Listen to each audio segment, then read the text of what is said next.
Essa é uma boa pergunta.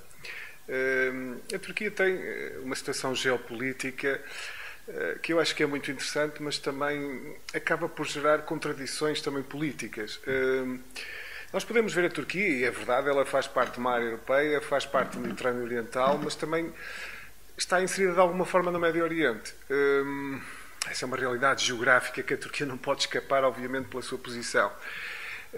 O que me parece é que nesta altura, pelas dinâmicas até que há internacionais e pelas dinâmicas do próprio Mediterrâneo Oriental e do Médio Oriente, a Turquia acaba por inevitavelmente estar envolvida. Tem às portas um conflito na Síria, uma guerra civil, tem o Iraque que está longe de estar estabilizado também com o problema do Estado Islâmico, tem outros problemas mais tradicionais, internos, a questão curda, mas as fronteiras geopolíticas da Turquia na parte interior são notoriamente complexas.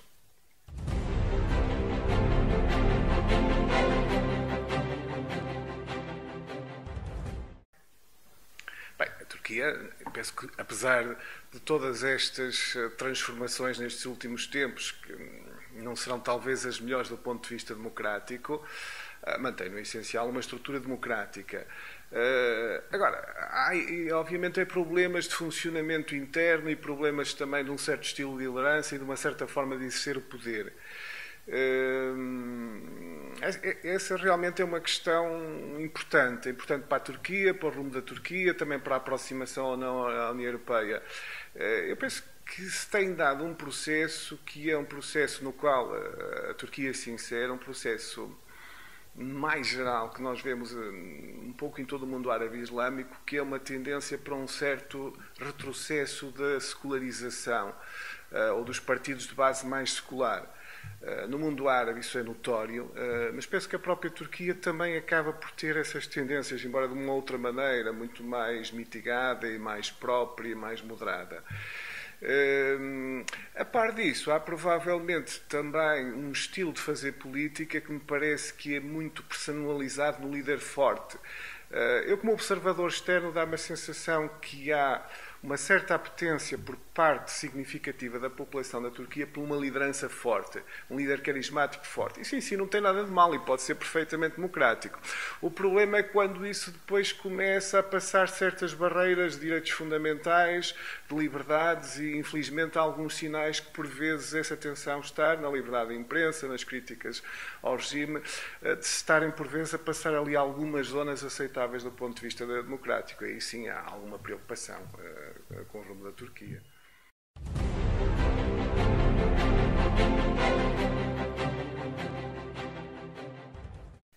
Sabe, a questão de ser um sistema presidencial só por si não é determinante de uma adesão ou não adesão. Nós temos, por exemplo, na União Europeia, embora a maior parte das democracias sejam parlamentares, é um facto, é o caso, por exemplo, de Portugal, mas temos um semipresidencialismo em França, na Roménia também há um sistema semipresidencial, Chipre tem um sistema presidencial, fora da União Europeia os Estados Unidos são um sistema presidencial, o Brasil é.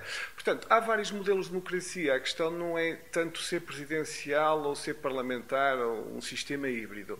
A questão é um bocado como há bocado me colocava a outra pergunta, ou seja, esta transformação para um sistema mais presidencial não está feita à medida de um líder forte?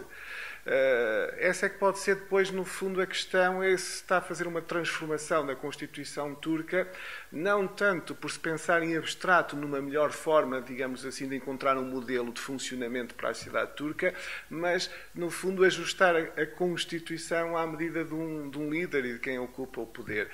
Se for assim, realmente, nesse sentido, pode ser preocupante.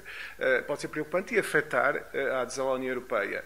Mas, em abstrato, o facto de ser uma democracia presidencial ou semipresidencial ou parlamentar não é determinante. Quer dizer, ambos os modelos podem ser modelos perfeitamente compatíveis com os valores da União Europeia.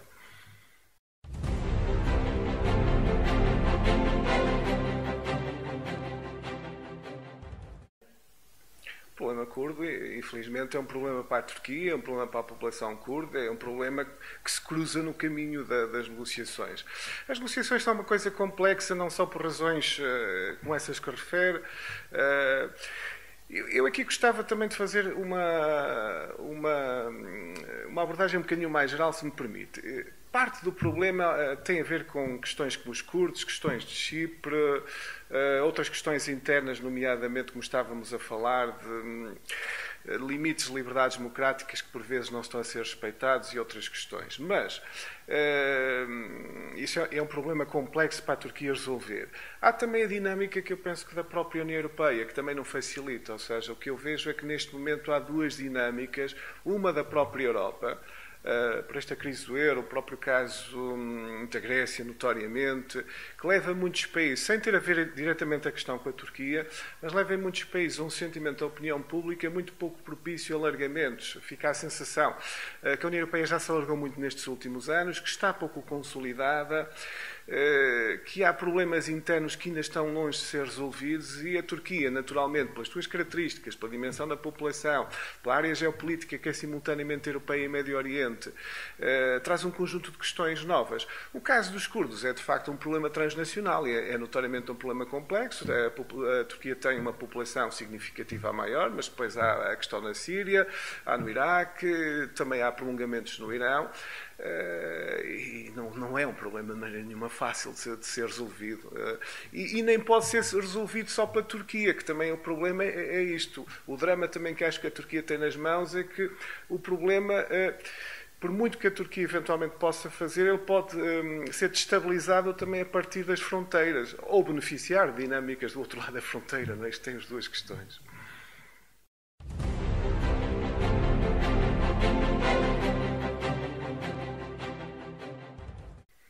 Bem, provavelmente com algumas coisas que já falamos, sobretudo também combatendo algumas tentações do líder forte de um certo autoritarismo, isso parece-me fundamental.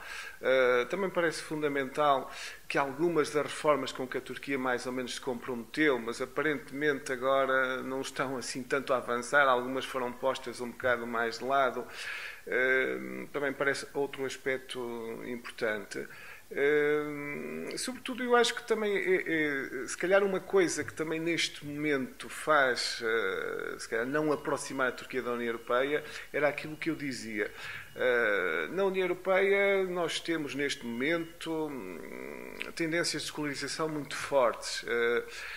A Turquia está inserida mais nestes processos numa outra lógica, de um certo ressurgimento dos valores tradicionais, mais religiosos, que coexistem com valores modernos também. Tudo isto se mistura. É simplista também reduzir a questão só a isso. Simplesmente, isto depois também traz dinâmicas que não coincidem.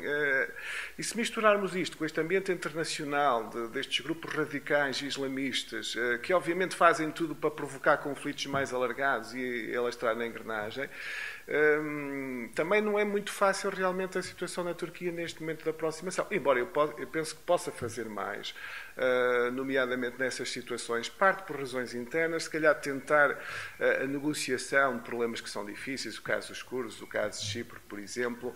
Há também os problemas da memória do passado. Isto é uma questão que eu não queria aqui também estar a discutir, há imensa coisa sobre isso e até várias versões, mas, por exemplo, enquanto na União Europeia e nos países ocidentais há muito o que nós chamamos um meia-culpa por causa de colonialismo, imperialismo, genocídios no passado, infelizmente todo um passado trágico europeu.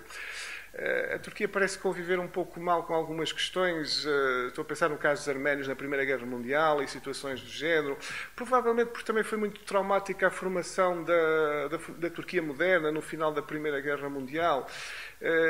Mas, quer dizer, para os europeus, para a maioria, é estranho que a Turquia, passado este tempo, não consiga conviver melhor com esse passado, aceitar melhor esse passado, assumir que teve, não sei se a totalidade da responsabilidade, mas uma parte significativa. Em rigor não foi a Turquia, foi o Império Otomano. Mas isto, por exemplo, é mal entendido, penso eu, do lado europeu, este tipo de situações. Depois há sempre também o papel das mulheres na sociedade, que aqui nós estamos nestas dinâmicas de levar a igualdade do género até, digamos, ao mais igualitário possível. Com a reemergência de valores mais tradicionais, essas coisas chocam mais ou não são tão harmoniosas. Portanto, eu acho que isto tudo, neste momento, não ajuda também à aproximação da Turquia, até com alguns passos de boa vontade que, eventualmente, o país queira fazer, embora, se calhar, também não esteja muito a dar, como nós falamos aqui.